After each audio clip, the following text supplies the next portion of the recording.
আখাউড়া উপজেলার একেবারে সীমান্ত গেসা দক্ষিণ ইউনিয়নের আনন্দপুর গ্রামে, এই গ্রামে সকালে প্রায় 6টার দিকে কিন্তু একটা হত্যাকাণ্ডের ঘটনা ঘটেছে। এই গ্রামে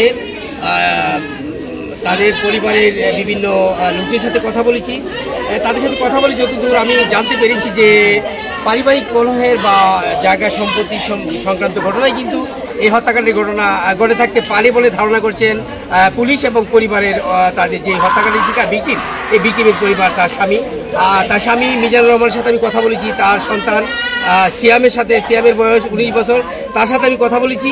আমি তাদের সাথে কথা বলি এই তথ্যটুকু আমি জানতে পেরেছি এবং এলাকাবাসীর বিভিন্ন লোকজনের সাথে, পরিবারের সাথে কথা বলেছি। আমি যদি এই হত্যাকাণ্ডের বিষয়টা নিয়ে যে ভিকটিম তার স্বামীর সাথে কথা বলি, মিজানুর রহমান মোল্লার সাথে কথা বলি একটু। মিজানুর রহমান মোল্লা, হত্যাকাণ্ডের ঘটনা ঘটেছে কেন এবং কারা করেছে বলে আপনি মনে করছেন? ঘটনা হইল এটা, আমার যার লোকের দন্ত টাকা সম্পত্তি নিয়ে আমার বহু চেষ্টা করছে এখান থেকে উঠা যাবার জন্য, বহু আন্দোলন করছে উঠা যাবার জন্য। কালামের কাছে এখান থেকে বয়সও ঘটাইছে যে 3 দিনই বিটছে, এই বয়সে 3 দিন পরে গোটা তালা দিয়া তার এখান থেকে সরাই দিবা তার জায়গা।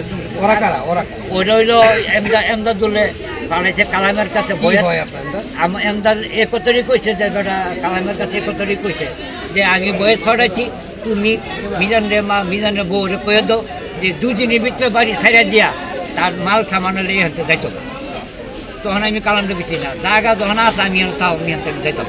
বহু চেষ্টা করছে আমার এখান হরাইতো, জায়গা সম্পত্তি নিয়ে দহল কইরা কে বলছে আমার জরিমানা কইরা আমার বাড়ি ঘর বেচা আইনা আমি তার ঋণ দিছি, সে বিয়া করছে, সে ঋণ করছে, সব আমার ভালাইছে। আমার বাড়ি বেচা আইনা তার ঋণ আমি পরিশোধ করে দিছি। 2021 থেকে মামলা এই পর্যন্ত বাড়ছে আইসি আয়াছেরা রোজগারে আমার রায়ের তারিখ আছে, রায়ের তারিখের পরে আমি রোজগার রায়ের তারিখ আমরা বন্ধ আমার টাকা পয়সা নাই, আমি 13 বছর লোকের সহজ হজম বাইরে এসে যে ঘটনা। আজকে সকালে কখন আপনি বেরিয়েছেন? আমি বেরিয়েছি 6টা 5-এ বেরিয়ে গেছি। তারপর কীভাবে কী শুনলেন?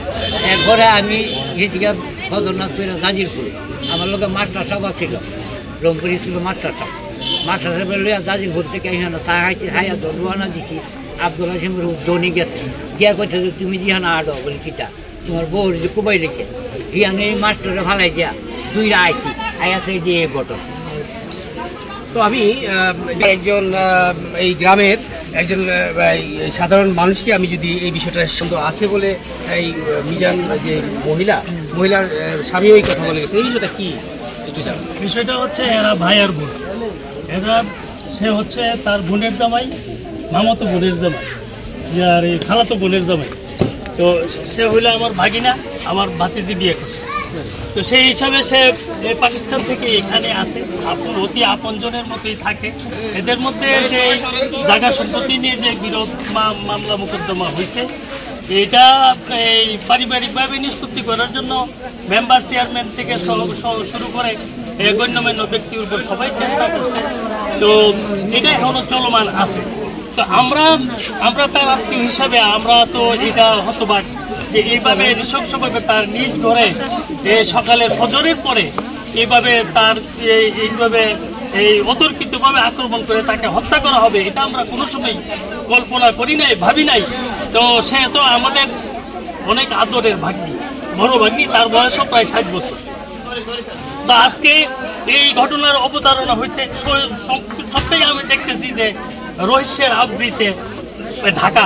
এটা এখন পুলিশ প্রশাসনে এটা সুস্থ তদন্ত করে ইনশাল্লাহ এটার এই সুরাহা নিশ্চিত হবে যে এটা কারা হত্যাকারী, এগুলো আশা করি তাদের মাধ্যমে এটা বের হয়ে আসবে, এইটাই আমি আশা করি। একটি ধন্যবাদ। আমি এই গ্রামের একজন সাধারণ মানুষের সাথে কথা বলেছিলাম, তিনি যেমনটা জানিয়েছেন যে এই হত্যাকাণ্ডের যে রহস্য উদ্ঘাটন হবে এবং পুলিশ কিন্তু সেই রহস্য উদ্ঘাটনে কাজ করছে। আমি যদি আখাউড়া থানা প্রশাসনে যে ওসি রয়েছেন, ওসি মোহাম্মদ সামিউদ্দিন, তিনি কিন্তু তার টিম নিয়ে সকাল